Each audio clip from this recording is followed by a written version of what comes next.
Hi guys, and welcome to another tutorial for the D2MS script for Norns.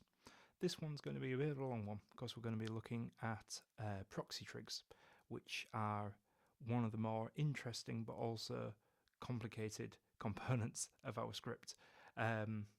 Basically, proxy trigs came about when we were looking for a way to kind of initially trigger something that was going on one of our main drum surfaces, like our drum heads, from an auxiliary playing surface, like a rim, in cases where the rim might be performing primarily a function, like an A-B trig or something, but you also want it to play whatever note or whatever machine is kind of happening on your main surface.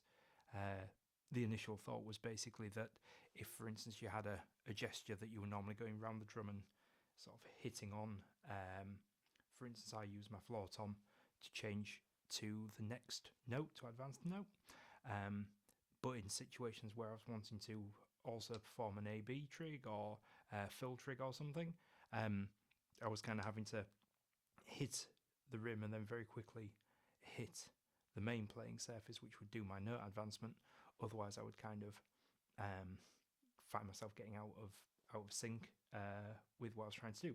So the proxy trig was like a really easy way to layer up a proxy trig on a auxiliary playing surface, and it would kind of perform whatever function was going on the main surface. The other kind of upshot of doing it this way, rather than setting up, for instance, the same machine on both, is that if as a performance was developing, you suddenly decided on your main playing surface you wanted something else, like a chord machine or a riff machine, you could change that machine, and because it was a proxy, the proxy would just kind of still be playing whatever you'd updated it to, so you didn't have to kind of update in two places like you would if you were kind of trying to point two completely different machines from two surfaces to the same place, for instance. So it's kind of a way of simplifying it. So I'll try to sort of get you an example that probably makes more sense. So I've just on input 3, which is my rack tom, layer 4, I've just got this sample of my voice. Proxy triggered. So hopefully you can hear that's triggering the proxy, and also it's doing so proxy triggered, whilst other synths are kind of just playing a little set of notes underneath. So just as an example, just so we can see it, I mean, it's maybe you would more often be using a proxy on something like the rim shot of the same surface, but just for example, we're going to use the rim shot of our floor tom here for our proxy. So I've selected our rim, and we've got a proxy machine here, and when you first come into it, it looks a little bit like our usual meta second sequence has grown. So basically what we've got here, in difference to most of our other metas, we've got this upset sort of high level inputs and layers. That's the same as what we would have on other machine types that use that. So for instance, that one, release. So it's the same idea. That is all operating just the same. We've just got one extra row here, and this is kind of extendable and contractible from one sort of step all the way up to 16 steps. And that's basically a sort of trigger sequence as to when a proxy will be sent. So that's a bit complicated for now. So all we need to know for now is we're just going to drop that all the way to the first step. So that basically means that we're taking out all that extra functionality, and we're just going to trigger it when the proxy is sent. So if I play where my proxy triggered sample is, proxy triggered, proxy triggered, proxy triggered, you can see it lighting up in the top grid, and that's quite useful because if you're sort of trying to find, oh, which input and layer was I thinking of, proxy triggered, proxy triggered, that's a good way of kind of honing it in, so we know it's input 3, and as we said before, it's layer 4. So what we've got now, because we've just applied it to our little proxy triggered sample, I've just picked that one out. Proxy triggered. So you can hear Proxy triggered. whenever I use my proxy, Proxy triggered. Proxy triggered. it's just triggering the one that we've activated. So on our main drum, Proxy triggered. there's a couple of things going on. There's kind of a drum hi-hat sample that's maybe here, maybe not, I can't remember. And then we've got that Proxy triggered. tune percussion kind of sample. But when I'm Proxy triggered. Proxy triggered. only the one that was in that group has been triggered. If we added that one, Proxy triggered. they would both be in. But for now, we're just going to go back to Proxy triggered. just that one. So yeah, that's kind of the original functionality of the proxy machine. But now we're going to extend on that. So if we go back to our original proxy triggered layer and input. Proxy triggered. What I'm going to do for now is mute that by turning it down to 0% probability. So holding the input and pressing the layer. Proxy triggered. Proxy triggered. Proxy triggered.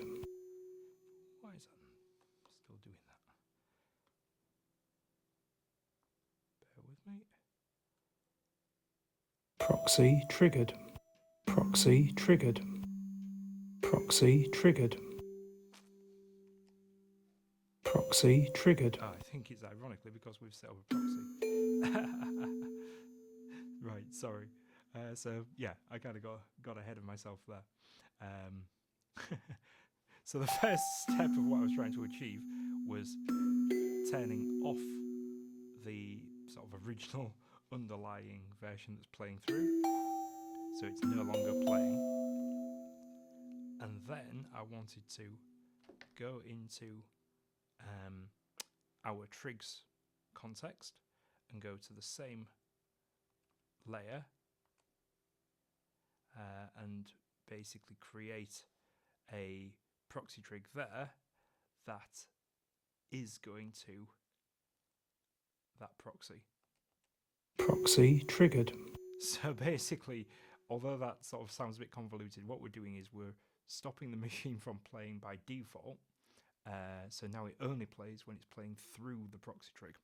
And what that gives us access to is, by default, that's going to sound the same Proxy triggered. Proxy triggered.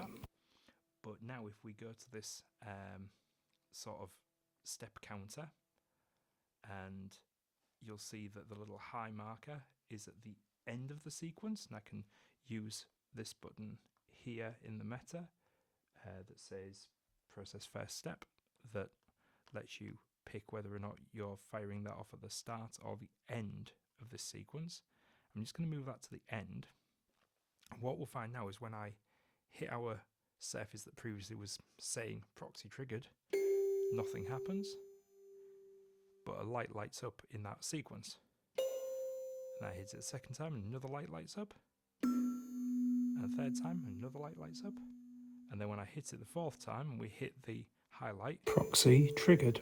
it finally happens. And then we go back. Proxy triggered. So that's a really interesting thing, isn't it? Because it means, a little bit like gears, we can kind of now create offsets. So Proxy triggered. things get triggered only after a certain amount of hits. And then we can move back around. And the kind of reason that we've got these two different places is there's times where you might want that to trigger the first time that you hit it, and then not trigger for, say, 4. Proxy triggered. Proxy triggered. Proxy triggered. Proxy triggered. If you can imagine that proxy triggered being a drum sample or something, you've then got kind of a loop of every 4 notes it kind of picks up. But there's more to it than that, as I say. So what if we wanted to create something where it kind of doesn't hold those extra notes infinitely? I'm just going to put that back to the end for now, just so it's easier to explain. Well, we've got a division that we can bring in, and just as what we have in other things like strum or what have you, we have kind of divisional values that is basically how long before it gets another input before it kind of deletes that thing. So 16 was rather fast, so I'm going to put it to eighths. So can you see that as long as I'm kind of playing eighth notes,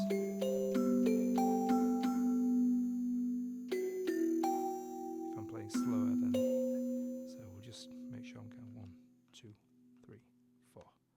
So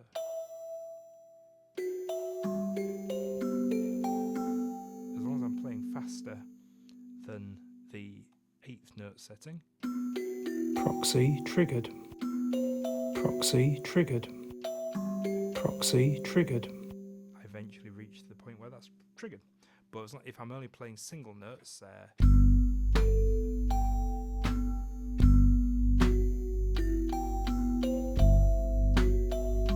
Proxy triggered.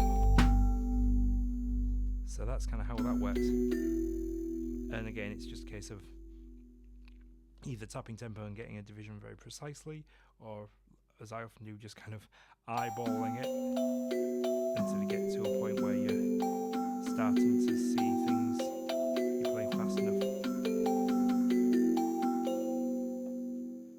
Proxy triggered. Proxy triggered. And obviously having it at a lower setting, there's much more chance of reaching. Proxy triggered. Proxy triggered.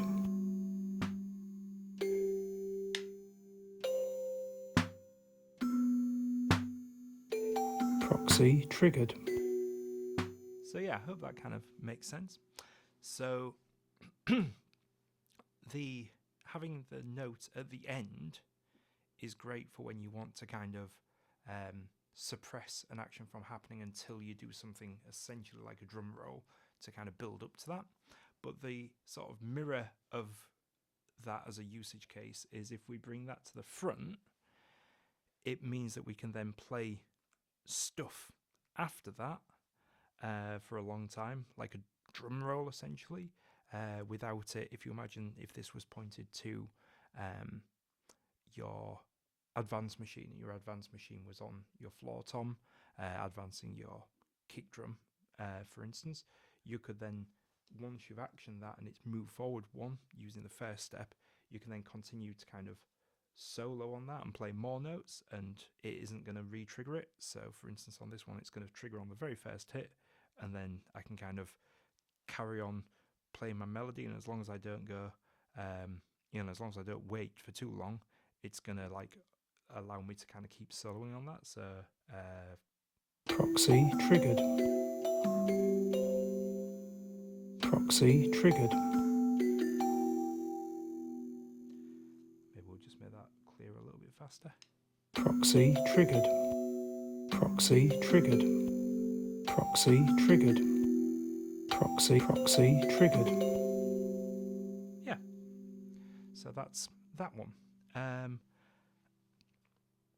You've also got a delay option, which basically lets you use these divisions to kind of accept a note, but kind of choose to play it. Proxy triggered. You hear how that kind of Proxy triggered. is delaying by that division? Proxy triggered. Proxy triggered. Proxy triggered. So that's sort of a whole interval, half, quarter notes, eighths, sixteenths, and so on. So that's just the delay mode is just there so you can kind of hit something and have something happen whilst you're like back on your main playing surface, for instance. So the delay mode is kind of just a really useful way of Proxy triggered. again decoupling the gesture from the actual output action. So that's delay mode. And then within the delay mode, you've got the option of having it so it resets. Proxy triggered. Proxy triggered. Or not. Proxy triggered. And you can also point this at trigs. So as well as being able to use this to sort of point to the usual MIDI channels, like inputs and layers, you can flip it into the trig version, and basically this grid is now your trig layers. For now, that one is going to be over here, but eventually we're going to have it so the trig layers are over on the right hand side rather than the left, so you can kind of tell which you're in, but we just haven't quite got that in time for the video, but that is coming soon.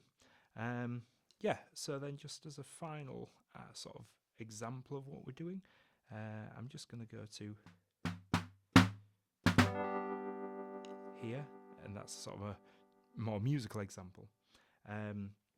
So what I've got is I've got a melody set up here on this input, and then I've got a simple 2-step trigger.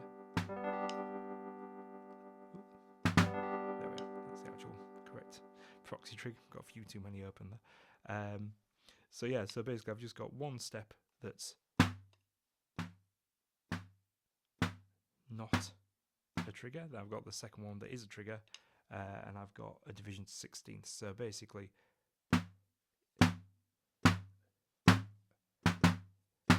under normal playing, this is never going to trigger, but if I do fast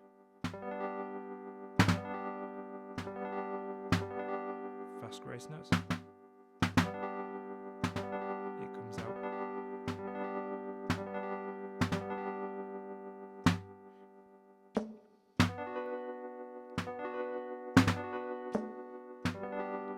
Yeah, so that's that. So I'll leave you with a Proxy triggered. I'll just Proxy triggered. delete that and leave you with a little jam.